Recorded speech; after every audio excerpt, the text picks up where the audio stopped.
पहले तो मैं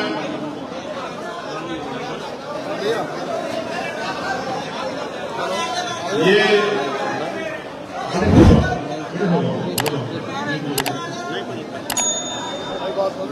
सब कुछ है सहारनपुर में, बस अनुशासन को छोड़ना।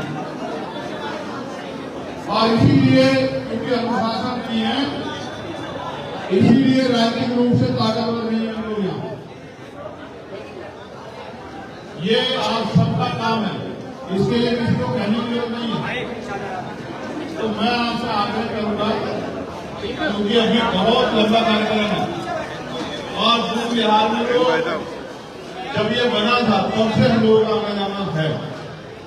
यहाँ इस मंच के आसपास उपस्थित और इस कार्यक्रम के आयोजक सभी सम्मानित साथी और जिन महान हस्तियों ने जो आज इस दुनिया में नहीं है, परिनिर्वाण प्राप्त कर गई, जिन महान हस्तियों के संघर्ष है और ये सूची जो लगी हुई है जिन्होंने इस बुद्ध विहार को बनाने में बहुत बड़ा योगदान दिया, ज्ञानचंद आजाद जी, श्रद्धेय रघुवीर सिंह बोस जी, मैं उन सबको भी आज इस ऐतिहासिक अवसर पे याद करता हूँ।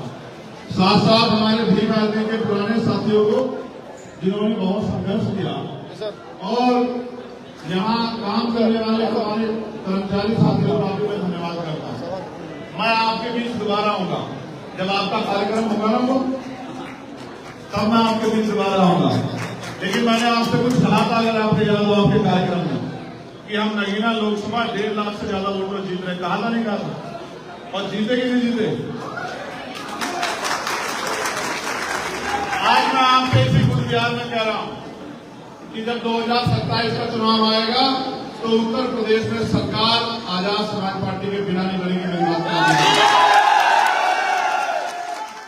और वो दिन आएगा जिस दिन के लिए आपने एक पैसा जोड़ के अपने आशीर्वाद, सहयोग, संघर्ष से अपने भाई बेटे चंद्रशेखर को ताकत दी, वो दिन आएगा कि आपकी कलम में इतनी ताकत होगी कि लखनऊ में जो सरकार चलेगी वो सहारनपुर के लोगों के हाथ से चलेगी। मेरी बात सहारनपुर वालों को भी कह रहा हूँ, ये मेरा घर है, मैं यहाँ बेटा नेता नहीं हो सकता है कभी, हमेशा बेटा और भाई होगा। आपसे भी कह रहा हूँ, आपकी अपनी ताकत बनाने के बारे में सोचिए। जिस दिन मेरा घर तैयार हो गया ना ताकत बनाने के लिए, उस दिन मेरी ताकत 1000 गुना बढ़ जाएगी, क्योंकि आदमी अपने घर से नेता होता है। तो सहारनपुर के मेरे परिवार के लोगों को मैं आपसे कह रहा हूँ, आप अब मेरे ऊपर भरोसा करो, आजाद समाज पार्टी भरोसा करो। आप भीम आर्मी का आपने भरोसा किया ना, भीम आर्मी ने कभी आपका भरोसा टूटने दिया ना, आजाद समाज पार्टी कभी आपका भरोसा टूटने देगी और ना चंद्रशेखर आजाद कभी आपके सम्मान के साथ कोई खिलवाड़ होने देगा। मैं विश्वास से कहता हूँ कि माननीय काशीराम साहब और बाबा साहब अम्बेडकर का जो अधूरा सपना है वो हम लोग इसी सदी में हम लोगों के सहयोग से पूरा करेंगे कि वंचित वर्ग के लोगों का यही नहीं दिल्ली तक आ जाएगा। अभी भी पार्लियामेंट में रिजर्वेशन की वजह से 131 एमपी हैं एससी के, आपने कुछ को मौका नहीं मिला, कुछ को आपने सुना होगा, कोई कुछ बात करता है, कोई कुछ बात करता है, लेकिन हमारी कोई बात नहीं करता। मुझे जितना समय मिला मैंने देश के हर वंचित वर्ग को छूने का प्रयास किया कि उनकी समस्याओं के बाद, चाहे आशा कार्यकर्ता हो, चाहे आंगनबाड़ी बहनें हो, चाहे भोजन माता हो, चाहे सफाई कर्मचारी हो, चाहे पुलिस के साथी हो, चाहे होमगार्ड के साथी हो, चाहे रिजर्वेशन इन प्रमोशन में SC ST OBC के लिए मांग हो, चाहे निजी क्षेत्रों में आरक्षण की मांग हो, चाहे किसानों की समस्या हो, चाहे महिलाओं पर होने वाला उत्पीड़न हो, चाहे कोई और समस्या हो, मैंने सभी समस्याओं पर सरकार से सवाल पूछे। विश्वास करो, अभी तो एक चंद्रशेखर आजाद वहां है, जब अगले 5 साल बाद आपके आशीर्वाद से सैकड़ों चंद्रशेखर आजाद वहां पहुंचेंगे, तब आप देखना कि कोई इधर उधर की बात नहीं रहेगा, सब आपके अधिकारों की बात करेंगे। मैंने उनसे पूछा कि नौजवान पेपर लीक होने, नौजवानों को रोजगार कहां से मिलेगा। मैंने पूछा कि जब निधिकरण हो जाएगा तो सरकारी नौकरी रहेगी तो आरक्षण में हम लोग क्या करेंगे। मैंने सब विषय में पूछा और मैंने ये भी पूछा कि NMS करके हमारे लोगों को निकाले, इसका जवाब भी दो। और मैंने जो पूछे रखने पे, घोड़ी पे बैठने पे, मटकी छुरी पे जो हत्या हो रही है आजाद भारत में, मैंने उसको भी पूछा। कुछ नहीं बदला है। आज भी सीमा में हमारे लोग मरते हैं और आज भी हमारे माए गांव में सबसे महिला उठाती है, बदला देश में। आज भी जुर्म जाति के शिकार होते हैं। NCRB का डाटा ये कहता है कि ये भारत तब तक ऐतिहासिक भारत नहीं बनेगा, प्रभु भारत नहीं बनेगा, सम्राट अशोक के सपनों का भारत नहीं बनेगा, जब तक संविधान को मानने वाले असल लोग, वंचित वर्ग के वो लोग जो दर्द रखते थे अपने दिल में, वो कुर्सियों में नहीं आके बैठेंगे। मैं आपसे आग्रह करूंगा कि अब आप अपना आशीर्वाद आजाद समाज पार्टी को दें। आपने पिछले आंदोलन को बहुत ताकत दी। अब मैं आपसे आग्रह करता हूँ मेरे पढ़े लिखे समाज के लोगों, जब आजाद समाज पार्टी नामक पेड़ आपके लिए तैयार हो गया, आपको छांव देने के लिए, फल देने के लिए, आपकी सेवा करने के लिए, फूल देने के लिए, तो आप इधर उधर मत भटको। अब आप आजाद समाज पार्टी की ताकत बढ़ाओ, जिससे जुल्म भी बंद हो, नए अवसर भी पैदा हो।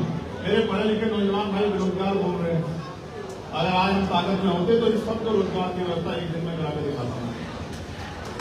लेकिन अभी बात आगे बढ़ेगी और लड़ाई आगे बढ़ेगी। और मैं जो साथी हमारे साथ चल रहे हैं उनसे आग्रह करके कहूंगा, अनुशासित होकर अपने कार्यक्रम को पूरा करो। अनुशासित हो, तुम्हें कोई दूसरा कहे, पुलिस का साथी कोई भी किधर हो जाओ तो ये मुझे अच्छा नहीं लगता।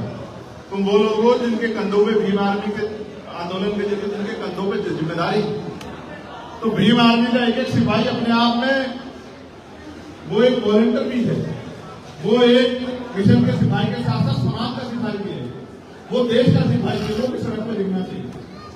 ठीक है, अब मैं आपसे आग्रह करूंगा क्योंकि लंबा सफर है अभी और अंधेरा हो जाएगा, आप फोटो के चक्कर में आज मत पड़ो। असली फोटो जो है, इस फोटो में कुछ नहीं रखा, असली फोटो जो बाबा साहब अम्बेडकर के विचारों की संविधान है, उसको लागू कराने के लिए राष्ट्रीय शक्ति बनाओ।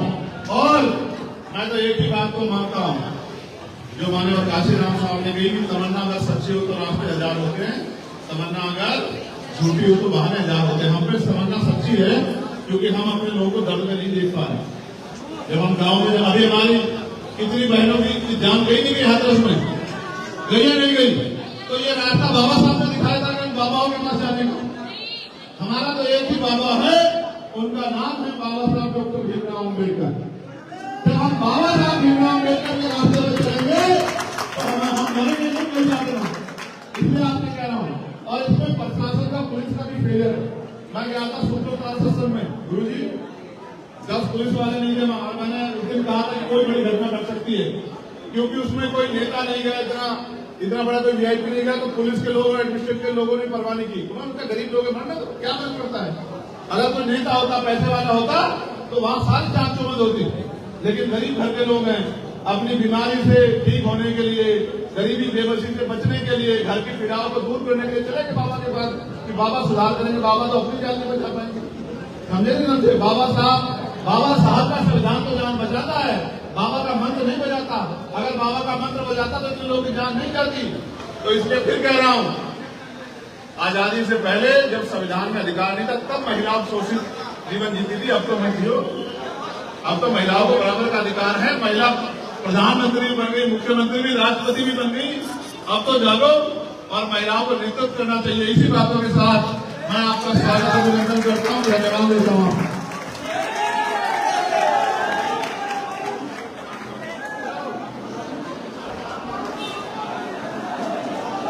अब आज के